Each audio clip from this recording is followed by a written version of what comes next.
Oh yeah. Yeah. Die man wat ons mos nou alweer tyd kan.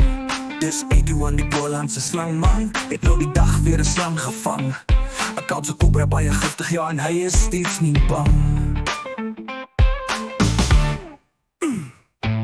Die slang het in sy ou lang dop gaan lê. Het die Duitse plaasboer vir die slang al gesê. In Engels het die Duitse gepraat.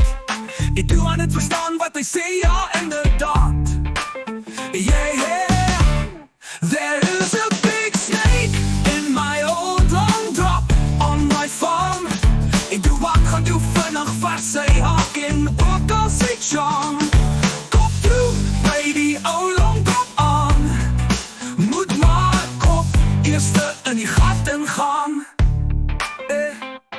Yeah. Sy lyf hang toe af vir die 1,3 meter long drop gat met 'n 30 centimeter haak om die slang raak te probeer vat. Hy stuur die kleunte soos hy sukkel.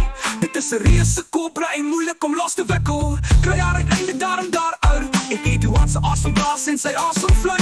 Hy is lam en skoon vermoei. Het amper ingeval met die gestoei. Die Duitse boer sê, Eduan, you look tired, not gonna lie. Yes, I almost fell in while I tried. She hooked her body through a carrot of a tree while I was struggling to set this beauty free.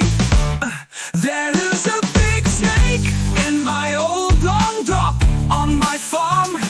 Eduan gaan toe vinnig vat sy haak en ook al sy charm. Kom toe by die ou long drop aan. Moet maar kop eerste in die gat ingaan.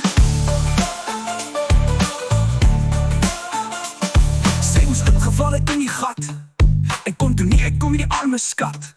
Die rotte saam met haar onder. Sy het hulle gehelp en sommer daar verorber. Sy is 'n hele 1,5 meter lang, dik gevrete gat en slank. Eduan wys toe vir haar die pyp en vinnig seil sy na veiligheid toe in 'n rekordtyd.